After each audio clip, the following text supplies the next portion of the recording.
Donc voilà, donc depuis 3 mois, 4 mois maintenant, voilà ce qu'on a décidé de faire. Donc on a décidé d'une part de rechercher des personnes pour le plus long terme, mais ces personnes-là, cette fois, on va mieux expliquer le projet et probablement on n'en trouvera pas. En tout cas, pas dans l'année ou pas dans les 2 ans, peut-être dans 3, 4, 5 ans, peut-être dans 10 ans. Mais il n'est plus question de payer un salaire. Donc ça va être, on a un projet.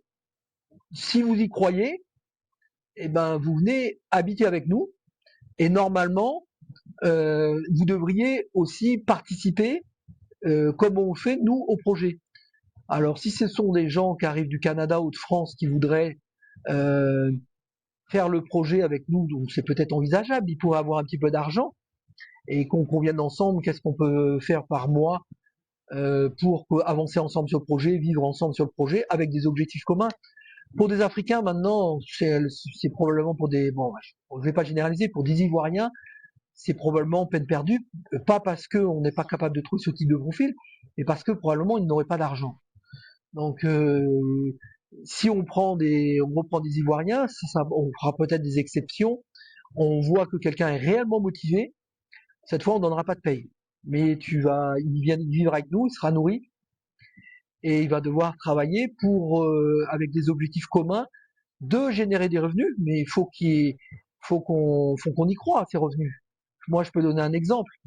J'ai commencé à travailler, à faire de l'immobilier, en plus de surveiller les travaux sur le terrain, mais toute l'équipe qui était là me laissait pas le temps de le faire parce que dès que je tournais le dos, ils arrêtaient de travailler ou travailler.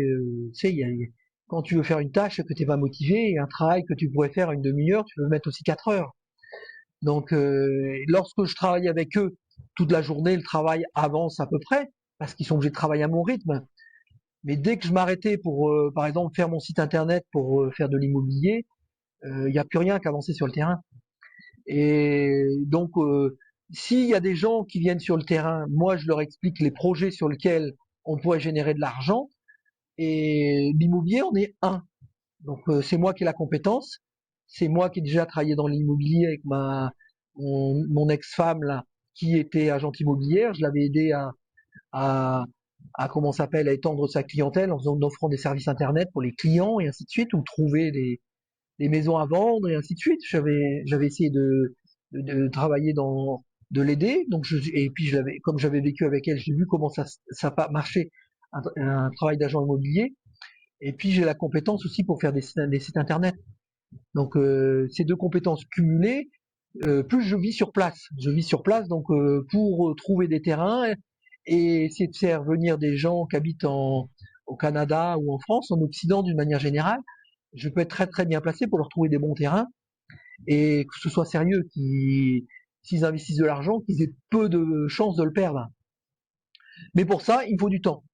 Si je passe mon temps à encadrer une équipe sur le terrain, bah c'est impossible. Donc des gens qui viendraient s'installer ici, peux leur expliquer les différents projets qu'on peut avoir.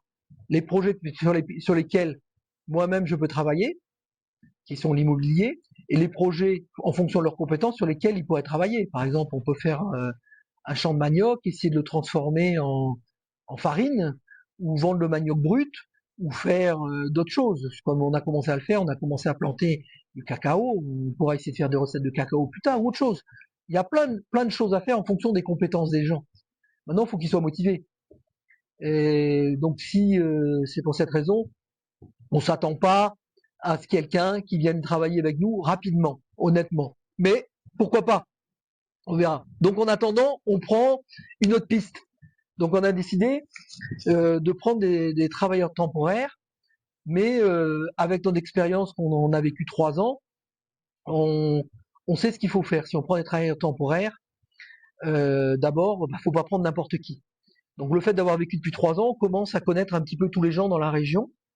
On a aussi développé un réseau, donc on est capable de savoir telle personne travaille bien, telle personne travaille moins bien. Donc ça, c'est un avantage. On connaît aussi les tarifs locaux, on connaît aussi un peu toutes les combines pour faire des travaux et que ça avance correctement, parce que les habitudes sont pas du tout pareilles qu'en Occident. Par exemple, lorsque tu veux construire un bâtiment, je dis au Canada, tu fais un devis, tu fais 2 ou 3 devis, quelqu'un te propose un devis, de bien construire ton bâtiment. Ici, si tu veux construire un bâtiment, bon, faut que tu ailles voir un maçon. Le maçon, il est incapable de te faire un devis. Donc, il faut toi-même que tu commandes le ciment, que tu ailles le chercher. Il faut quand le maçon il arrive ici, il faut que tu lui payes son repas, que tu fasses son repas, que tu le nourrisses. Il faut même des fois aller le chercher à la maison et le ramener le soir. Et puis, quand tu as besoin de sable, c'est à toi d'aller le chercher. Donc, il faut aller le chercher. Ici, il y a beaucoup de régions sableuses puisqu'on est près de l'océan. Il y a la terre très sableuse. Des endroits où il y a la terre très sableuse, récupérer le sable. Pareil pour les graviers. Et donc voilà. Donc on prend des travailleurs temporaires. Et donc il y a un autre problème ici en Afrique, c'est la fiabilité. Quand tu demandes du travail à des gens, ils te disent oui, ils vont venir, et la plupart du temps, ils viennent jamais. Donc il faut vivre avec. Et donc nous, on a expérimenté quelque chose depuis 4 mois qui pour l'instant fonctionne à peu près correctement. C'est qu'on parle un peu à tout le monde dans la région, on dit qu'on a du travail. Donc on dit venez sur notre terrain le matin, puis on va discuter. Alors si personne vient, il y a personne. Donc moi je peux travailler un petit peu sur l'immobilier ou faire des vidéos comme je le fais aujourd'hui. S'il y a quelqu'un qui vient, on discute avec lui. Qu'est-ce que tu sais faire? Et puis on voit quelles sont ses compétences. On voit ce qu'on a à faire sur le terrain. Et si on a un moyen de faire quelque chose, la plupart du temps on a au minimum du nettoyage à faire sur le terrain ou un peu de plantation. La plupart des gens savent faire ça. Donc on arrive la plupart du temps, ça se passe, on peut utiliser la personne. Donc dans ce cas-là, on leur fait faire le travail, mais en les encadrant de très près, quoi, en surveillant beaucoup le travail. Voilà. Et parce que tu veux pas laisser quelqu'un faire le travail et payer à la journée si t'es pas à côté. Euh, Au mieux, il va faire le travail comme il a l'habitude de le faire, et c'est pas toujours ce que tu veux. Et au pire, il y aura rien qui sera fait en 20 journées. Donc il faut vraiment être à côté, lui montrer ce que tu attends dans le travail que tu fais, parce que nous, ce qu'on fait sur le terrain, en faisant la permaculture, c'est complètement différent. Personne n'en fait dans la région. Et nos attentes sont pas les mêmes. On travaille pas de la même manière. Par exemple, on met pas le feu. Si je demande à quelqu'un de planter du manioc, si je ne surveille pas, je peux le voir 1 ou 2 jours après et il a coupé, fini, séché, mettre le feu.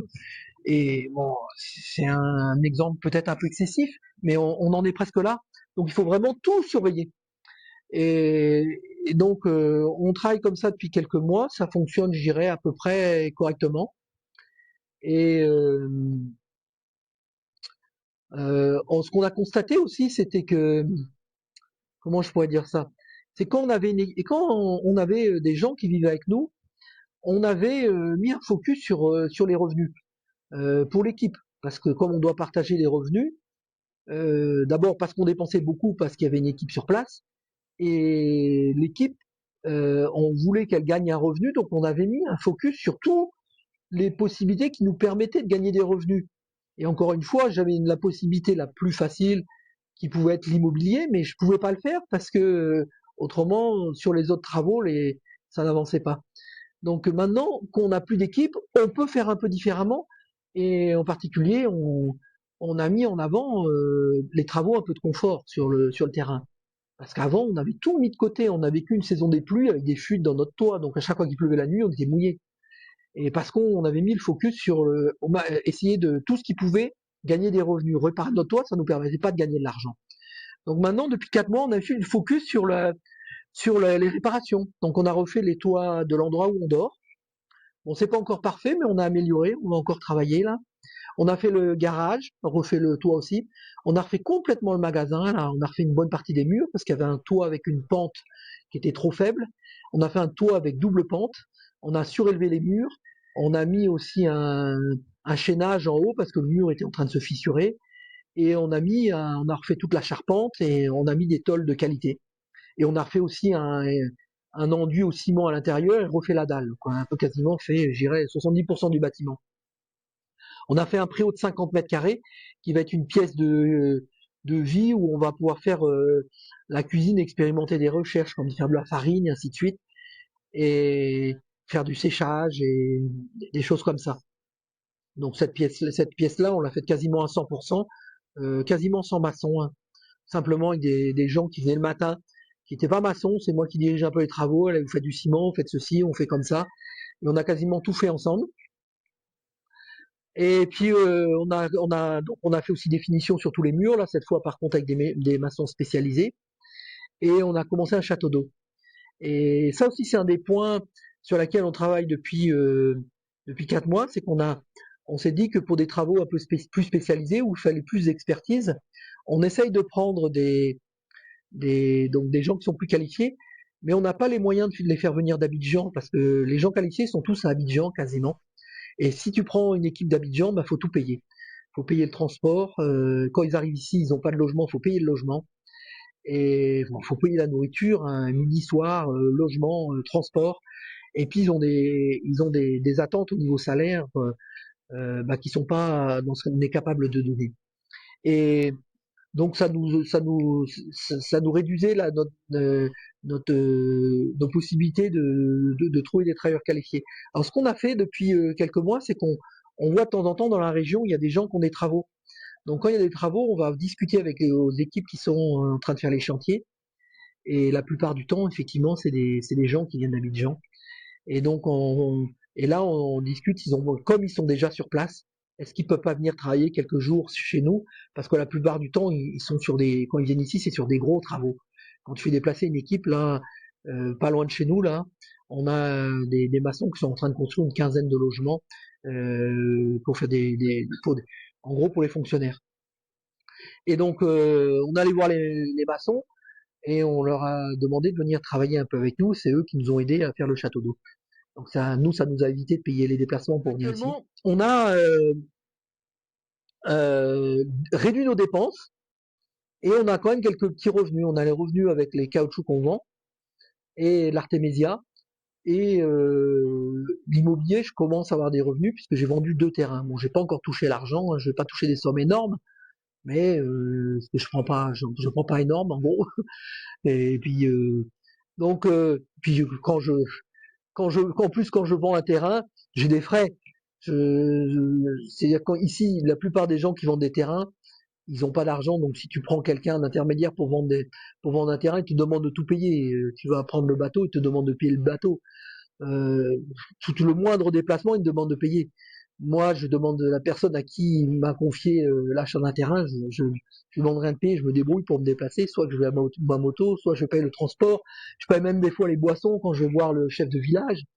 Euh, je demande, je suis pas toujours, je paye une bonne partie, donc j'ai pas mal de frais. Donc, faut que je les déduise de ma commission, et puis je prends des intermédiaires aussi. C'est-à-dire localement, il y a des gens qui connaissent donc tous les villageois, les propriétaires terriens. Donc je leur demande d'approcher les propriétaires terriens, de voir les terrains qu'ils ont à vendre. Et une fois que je vois que c'est sérieux, on fait une réunion, je me déplace et on va filmer tout ça. Donc cette personne là qui me recherche un peu les terrains, je le paye sur ma commission. Donc donc c'est pas grave, c'est quand même une activité qui va quand même être rémunérative, même si ça ne nous permettra pas d'être riche, mais de toute façon ça tombe bien parce que on cherche pas de toute façon la richesse, on est bien passé au-delà de ça. Même si je gagnais beaucoup d'argent, en gros, je m'achèterais même pas une voiture, je m'en fous, j'en ai pas besoin.